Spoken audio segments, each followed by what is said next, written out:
Do you ever pick up your guitar, stare at your hands and think, where do I even start today? Maybe the chords are sounding a bit off, the changes aren't getting any quicker, your brain just isn't connecting the dots. Don't worry, that's completely normal, especially if you're a beginner or still finding your feet. Today, we're going to fix that with a chord-focused daily routine. It will help you get your fingers moving faster, your chords ringing clearer, and your practice time feeling way more productive. All in about 20 minutes. Grab your guitar and let's get straight into it. First up, we're kicking off with what I call the Tipsy Spider.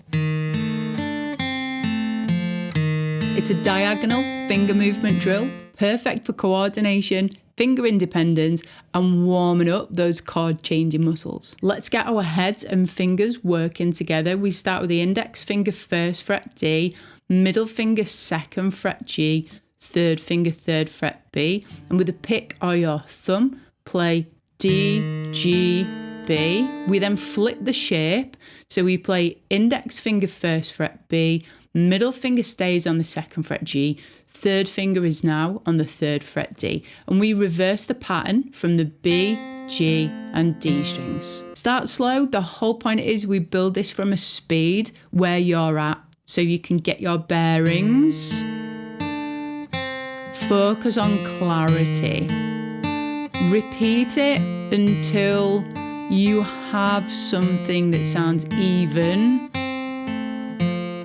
Gradually speed it as you feel comfortable. You'll notice the fingers then stay close to the strings. If you're finding that quite straightforward and you want to know where to go next, we can take it up the neck.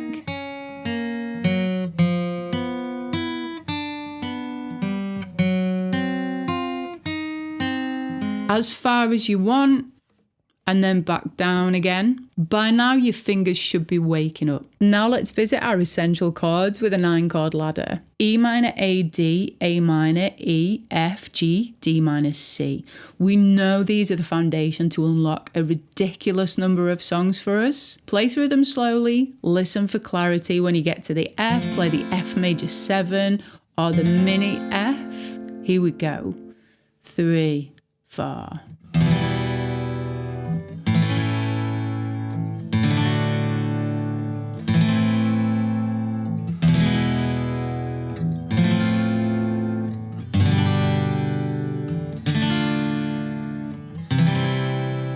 Now we've set that up, we're going to reorder the chords as they are on the screen and play through the pivot finger drill. In this sequence, each chord has a finger or 2 fingers that joins it to the next chord. In the D to the G, it's this finger here. So we leave that finger pressed down and we move around it. Then play the G. From the G to the E minor, it's this finger here.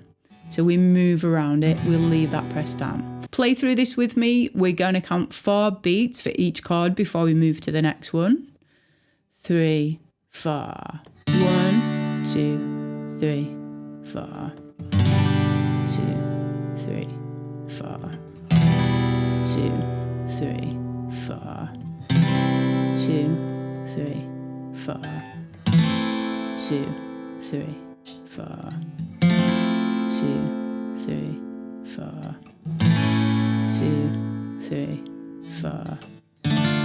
2, 3, 4. I can guarantee if that's the first time you've done that exercise, it will really get into your head. But the purpose here is to make chord transitions smoother. By keeping a finger attached to the fretboard, we're keeping our hand grounded. We're teaching ourselves not to move all of our fingers when we don't need to. And ultimately, it will keep our fingers closer to the strings. Once you know the shapes, it's time to train the reflexes, quick instinctive movements that help the chords feel effortless.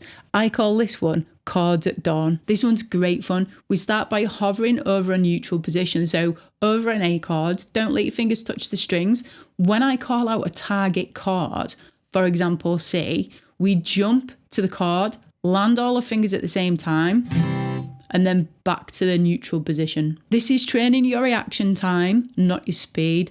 Build it slowly, and if you only know 3 chords, just play it with 3 chords because it requires you to know the shapes. We're using a metronome at 80 beats per minute for the drill. We change chords every 4 beats. So get comfortable hovering over that A shape. 1, 2, 3, 4. D, 2. G, C, E, A. We can then speed it up by playing more frequently, so change chords every 2 beats. 2, 3, 4. D, G, C, E. For example, now that your fingers are reacting at the speed of light, let's put those reflexes into real chord progressions. Here are 3 classic progressions used in actual songs to work through.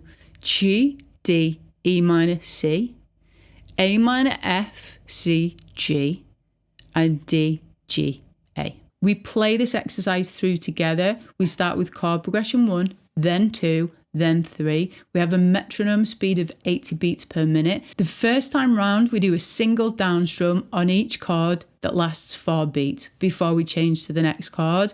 The second time round, we do down strum every 2 beats. And the third time round, we do a down strum on every single beat. 1, 2, 3, 4.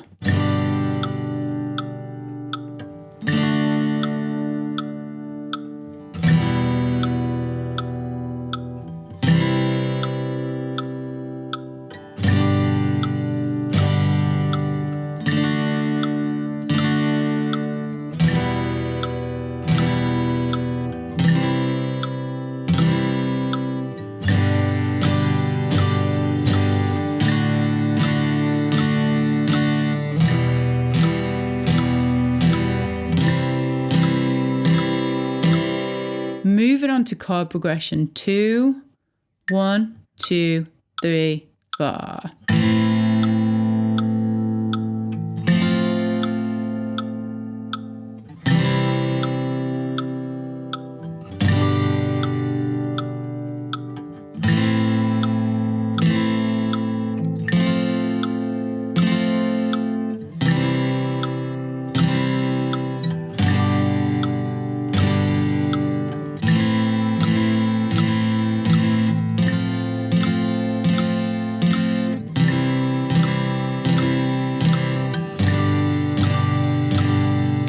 And finally onto chord progression 3, 1, 2, 3, 4.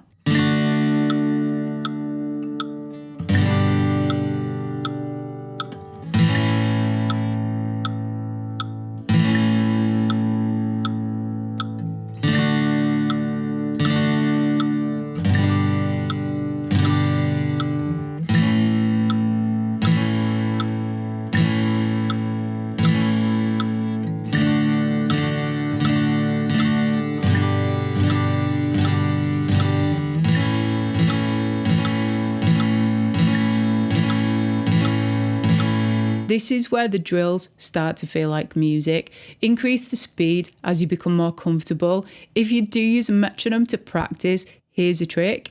Track your speed, and week by week, see it increase. It's incredibly motivating. Speaking of music, let's give these chords some rhythm. We're moving from shapes to sound. We're looking at 2 very common rhythmic elements, a strumming pattern and a picking pattern. For the strumming pattern, mute the strings with the fretting hand so we can concentrate on the strum.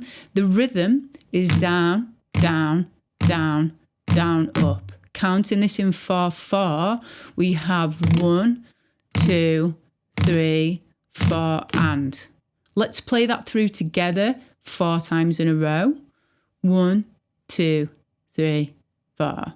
Down, down, down, down, up, down, down, down, down, up. 1, 2, 3, 4, and 1, 2, 3, 4, and. We can apply to this one of the chord progressions from the previous section. We're going to take chord progression 2, A minor, F, C, G.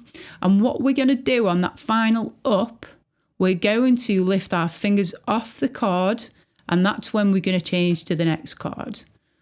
1, 2, 3, 4. 1, 2, 3, 4, and 1, 2.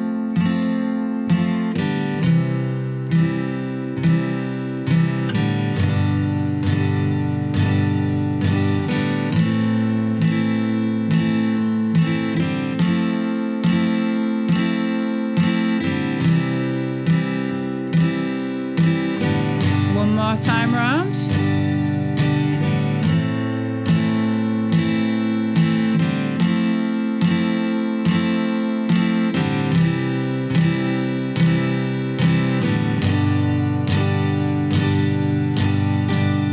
The second rhythmic element is a picking pattern, and we're going to introduce counting to 6. We're playing on a D chord. You can do this with your thumb and fingers, or you can do it with a pick. I'm using a pick today. And with this one,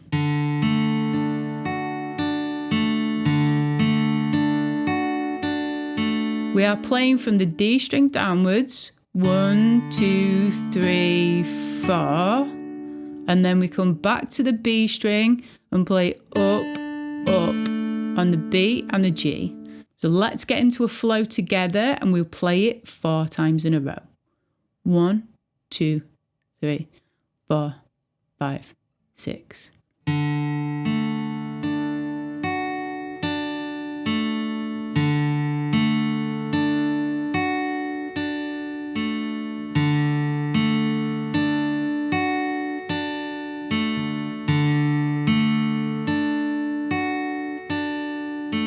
As an exercise, try pairing the picking pattern and the strumming pattern with chord progressions from the previous section. You will then start to feel like you're playing music rather than just practicing. With the picking pattern, we have to change the strings that we play, depending what chord we play and how many strings are involved in that chord, which leads me to the next section, where we take all the skills we've warmed up and honed so far and apply them to a song practice. I've heard there was a secret chord David played and it pleased the Lord. You don't really care for music, do ya? Hallelujah by Leonard Cohen, we put into practice our 6/8 picking pattern over an array of open chords. We, in this lesson today, are looking at the first part of the verse. We start with a C chord, then we move to an A minor.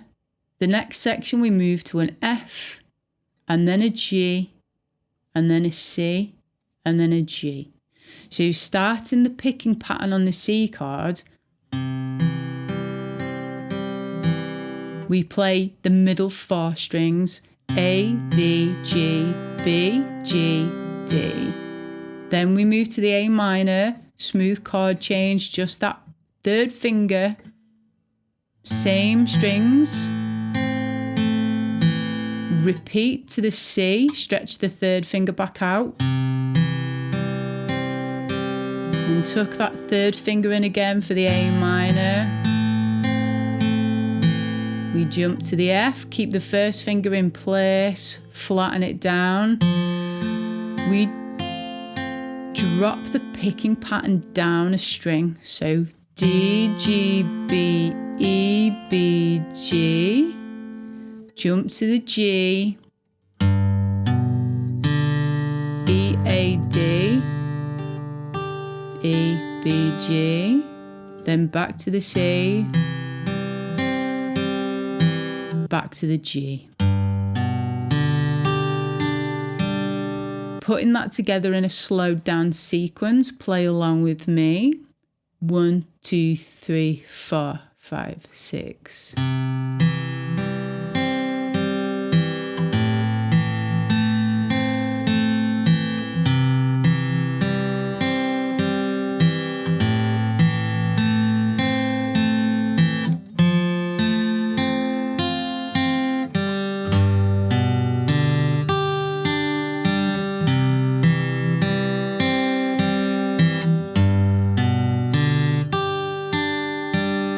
Speed it up a little bit. 1, 2, 3, 4, 5, 6.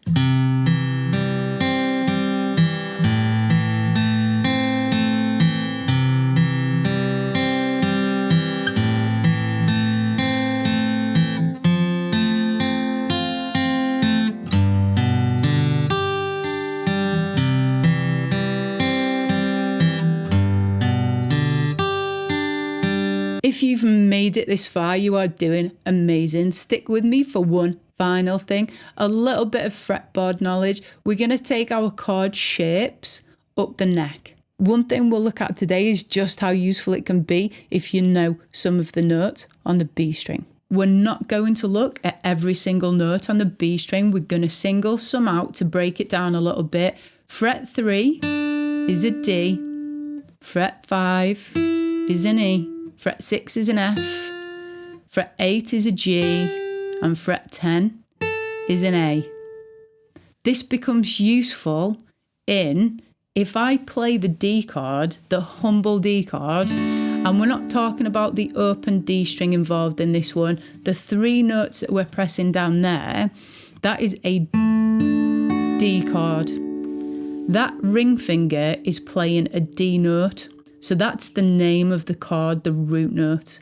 If we slide this chord up now so that leading finger plays fret 5, which we know is an E, that chord is now an E major chord. If we take it to 6, it's an F, to 8, this finger, it's a G, and then this finger on number 10, that's an A. What this does is open up options of where we can play chords. So if we have a chord progression G, D, F, we could play G, D, F, and it gives us a slightly different flavour. Some people don't like playing this F, so it just gives us options. I'll let you play around with that and see what else you can find out. And that really is just dipping our toes into how many chords we can play all around the guitar neck. If you play through this practice routine regularly each week, you will see your fingers in no time speed up, your chord changes become more fluid, everything will become more instinctive, and finally start to sound much more musical. And if you're into your routines and really value structure, check out this next lesson, which is a beginner daily practice. I'll see you next time.